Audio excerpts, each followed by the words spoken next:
Hello everyone, नोंथांमोन बयखौबो आंनि बे गुबुन मोनसे गोदान भिडिअ फिन खनसे बरायबावबाय। आसा खालामो नोंथांमोना बयबो आंनि भिडिअखौ जोबजासिम नायलांगोन। ओमफ्राय दिनैहाय जोङो अमा बेदरजों औवा मेवाइजोंहाय बयल जानो नागिरदों नालाय, बिनि थाखाय दखानावहाय एसे बेदर लायनो नागिरदों। अब्ला थौफादो नोंथांमोनाबो लोगोसे।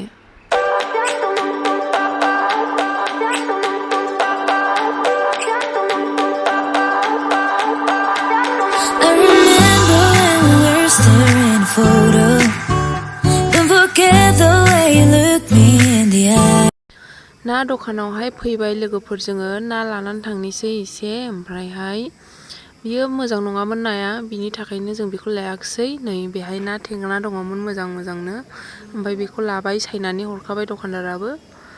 लानानै थांसै बेखौनो। ओमफ्राय अमा बेदरजों मेवाइजोंहाय बयल जानो नागिरदों नालाय, बिनि थाखायनो नै बिनिफ्राय अमा बेदर लानानै थांसै एसे मेजेमखौहाय। बिराद गरम बोथोराबो। नै मैगं बायनायखौ आं देखायबाय थायाखिसै, नै बेफोरखौनो लाना फैबाय। फाथो, थाइबें माबा माबि लाना फैबाय। ओमफ्राय नै जों ना बायनानै लाबोनाया।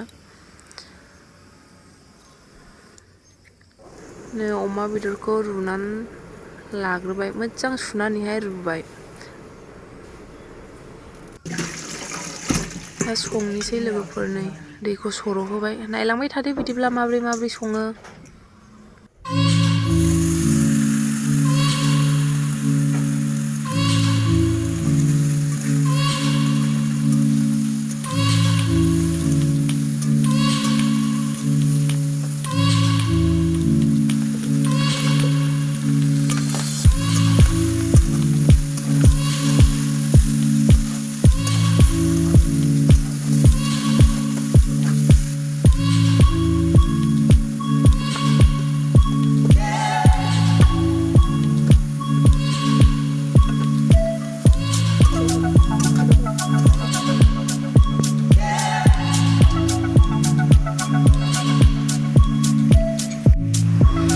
बेयाव दा हरबाय हाइजें, बानलु देनाय, ओमफ्राय सामब्राम गुफुर देनायखौ हरबाय।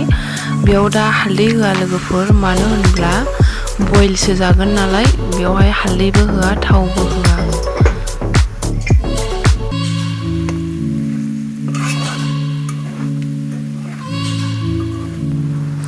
दा हरबाय नै मेवाइनि आचारखौहाय हरबाय। आसार खालामनानै दोनखानाय दङमोन नालाय मेवाइया, बेजोंहाय संदों।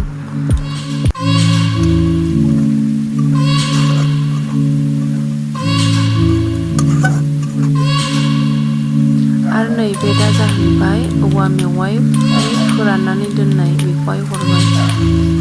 औवा मेवाइ आचारखौबो हरबाय, ओमफ्राय औवा मेवाइ फोराननायखौबो हरबाय।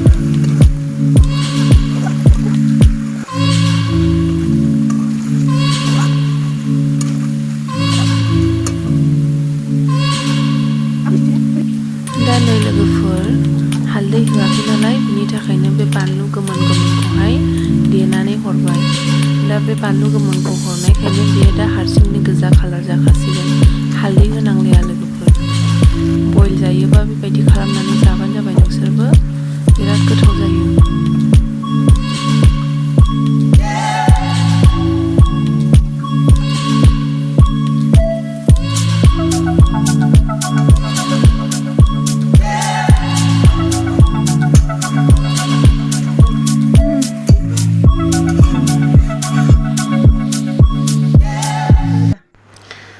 दा नै लोगोफोर, ओंख्रिया जाबायानो, मोनबाय। ओमफ्राय गंगार दुन्दिया होलायबाय। नोंसोरबो बेबायदि संनानै जा लोगोफोर, बिराद गोथाव जायो। अब्ला आंबो जानोसै नै लोगोफोर, ओंखाम लाबाय आङो। नै ओंख्रिया। अब्ला आं जानानै लाग्रोनोसै बिदिब्ला लोगोफोर।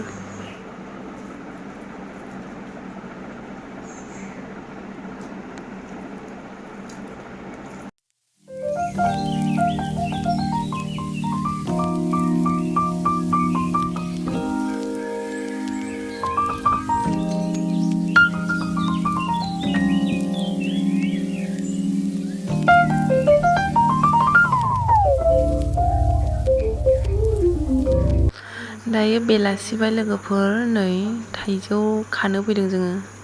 थाइजौ खाजि जानोसै बेलासिनि थाइब्रैल'। ओमफ्राय नै पुदिना होगोन थाइजौ खाजियावहाय, बेखौ बाथोन देना लानोसै।